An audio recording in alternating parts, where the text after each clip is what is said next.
professeur Massamba Diouf. Je suis épidémiologiste et agrégé en santé publique, enseignant-chercheur à la faculté de médecine, de pharmacie et de stomatologie à l'université Cheikh Anta Diop de Dakar.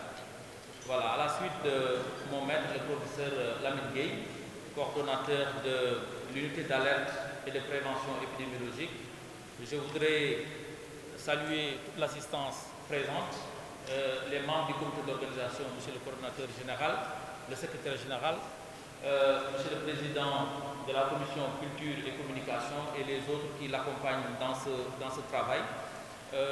Mesdames, messieurs les journalistes, vous dire tout le plaisir que nous avons après 15 jours passés, justement après la célébration du Magal édition 2020. Je disais que ça a été un plaisir parce que, comme mes prédécesseurs l'ont dit, ça a été un moment assez crucial parce que le Sénégal était la risée de tout le monde. On peut dire que tout le monde entier avait en ligne de mire le Sénégal, croyant qu'après la célébration de ce Magal, la propagation de la Covid-19 allait se faire de manière outrancière.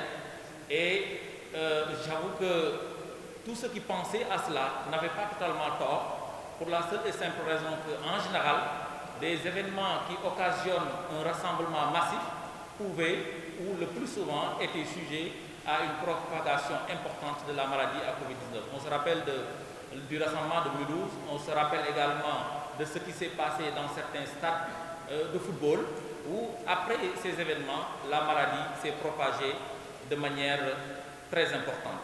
Alors pour en revenir un peu au plan d'action que nous avons élaboré et mis en œuvre avant, pendant et après le Magal, parce que la période est encadrée, J1, le jour J et J2, et là ça nous a permis justement d'observer un certain nombre de résultats assez intéressants.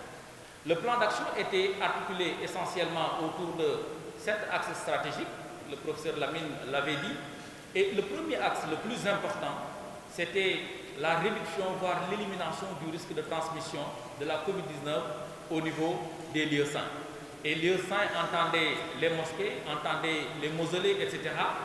Et les stratégies qui ont été déroulées, de concert avec des daïras comme Moukadimatul Khidma, ces stratégies et ces activités ont payé de la manière la plus efficace possible.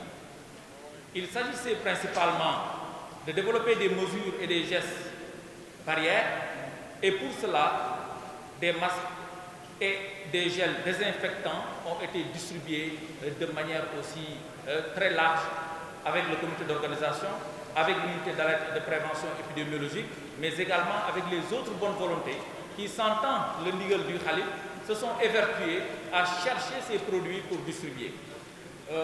J'ai une petite anecdote souvent à raconter dans ce sens, parce que c'est un petit boutiquier qui est dans un coin à Dakar, que j'ai rencontré avant-hier, qui m'a dit vraiment le travail à payer, parce que nous avons tous compris que le ndigal du Khalif était une nécessité absolue pour nous autres talibés, pour faire en sorte que le masque soit disponible à grande échelle à Touba. Il me dit, lui, en partant à Touba, malgré ses moyens maigres, il est allé chercher 5 boîtes de masques, de 50 masques chirurgicaux, pour aller distribuer en route, en cours de route, et même arriver à Touba dans sa propre concession. Vous voyez un peu ce que cela a créé comme émulation au niveau des talibés pour dire que le ndigal était déterminant dans l'atteinte de cet objectif. Le balisage aussi, nous avons vu cette distanciation physique avec le marquage au sol à travers les images diffusées dans les réseaux sociaux. Ces comportements et ces pratiques qui ont été déroulées et mises en œuvre par le Daïra Moukadimatul Khidma, de concert avec le comité d'organisation et l'unité, ont permis aux fidèles qui sont venus à Touba de respecter scrupuleusement ces mesures qui ont été édictées. Vraiment, on peut dire que ça a été le déclic. La veille de la célébration du Magal, l'unité s'est déplacée dans la grande mosquée, mais le dispositif en place permettait d'espérer justement des tendances qui iront à la baisse de manière inéluctable. Nous avons également, dans ce sens, vu des lave-mains installés un peu partout au niveau des grandes résidences.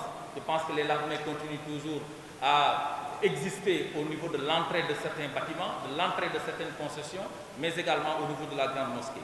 Les cabines ou portiques de désinfection également ont été installées dans la grande mosquée, ce qui a permis d'obtenir des indicateurs quasiment à 100% du niveau d'atteinte et de réalisation. En ce qui concerne le deuxième axe, qui était l'identification et l'orientation des personnes Covid suspectes, là également, de concert avec le dispositif du ministère de la Santé et de l'Action sociale, la région médicale, le district et les autres partenaires, nous avons réussi également à orienter et à faire bénéficier à ceux qui étaient suspects de la Covid-19 des tests, ce qui nous a permis d'avoir un taux de positivité de 1,2%. Ça veut dire que durant toute la période du Magal, avant le jour J et le deuxième jour, nous n'avons enregistré que 2 cas de Covid-19. L'existence de kits, d'équipements de protection individuelle, mais aussi de médicaments et produits médicaux était totalement disponible.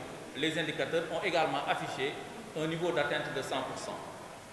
Par rapport à la rupture des barrières de résistance face au bon comportement, là également, nous saluons à sa juste valeur les efforts multiples consentis par le comité d'organisation, consentis également par les autres partenaires qui nous ont accompagnés dans ce sens. Nous avons vu beaucoup d'émissions télévisuelles, radiophoniques, organisées par le comité d'organisation du Grand Magal de Touba. Et ces émissions ont participé de manière drastique au changement de comportement, mais aussi au changement pour le développement. N'oublions pas que le Magal a un impact réel sur le plan économique. Ces changements de comportement-là vont induire un changement qui va nous permettre d'espérer un développement meilleur. En ce qui concerne l'engagement communautaire, c'est le lieu aussi de souligner l'apport de certains partenaires, comme le REVOCA, qui est un réseau de volontaires en appui au personnel médical. Ce réseau-là a également contribué de manière significative par rapport à l'engagement communautaire pour rompre les barrières de résistance. Par rapport à la continuité des soins, l'unité, avec son dispositif, est venue appuyer davantage la région médicale et le district. Nous l'avons déjà dit, en termes de personnel spécialisé, en termes de personnel paramédical et de personnel médical, l'unité a accompagné pour aider à réaliser la mise en place de postes médicaux avancés, la mise en place de points de prestation sanitaires pour arriver à satisfaire les besoins exprimés par les populations de Touba, mais également les autres fidèles qui sont venus célébrer avec nous le Grand Magal de Touba. Et de ces consultations ressortent un nombre assez important de patients pris en charge. Et le professeur Lamine l'a rappelé tout à l'heure, les pathologies les plus fréquemment rencontrées, c'était quasiment pour la plupart des asthénies, c'est-à-dire une fatigue quelquefois généralisée, mais également quelques rares atteintes digestives. Ce qui veut dire que, quelque part, si nous venons pour célébrer le Magal, nous considérons également que ça peut être une bonne occasion pour bénéficier des soins de qualité, pour bénéficier également de prestations en santé pour une préservation de ce capital important pour le développement. En ce qui concerne également l'assistance des populations vivant dans les quartiers périphériques, c'est un autre axe stratégique. Là également, des points de prestation ont été installés à ce niveau. Des kits de gel hydroalcoolique, de masques, etc. ont été distribués pour un nombre quasiment de 10 000 kits au niveau de ces quartiers périphériques. Également, nous avons remarqué la présence des équipes de Croix-Rouge qui ont collaboré avec l'unité d'alerte et de prévention, les Badianougor, etc. pour investir les quartiers de Touba en vue de diffuser la bonne information en rapport avec la santé. La protection des chefs religieux également, c'est un point assez important et c'est le lieu encore de magnifier la compréhension spectaculaire que nos leaders religieux ont par rapport à cette maladie-là et aux maladies en général, parce que ces leaders se sont rapidement appropriés les bons comportements, les bons gestes en rapport avec la maladie, le port de masque, le lavage des mains, etc. Ce qui a facilité également cette pédagogie par l'exemple dont on a parlé tout à fait au début. Voilà, grosso modo, les quelques points, les quelques axes stratégiques sur lesquels reposait le plan d'action déroulée par l'unité d'alerte et de prévention épidémiologique. Il y a cependant quelques points à améliorer, nous l'avons déjà dit, mais surtout les recommandations, parce que nous ne pouvons pas ne pas dire de poursuivre la communication sur le port de masques, le respect des mesures et gestes barrières, c'est important, mais également assurer une surveillance sentinelle avec l'implication des réseaux communautaires.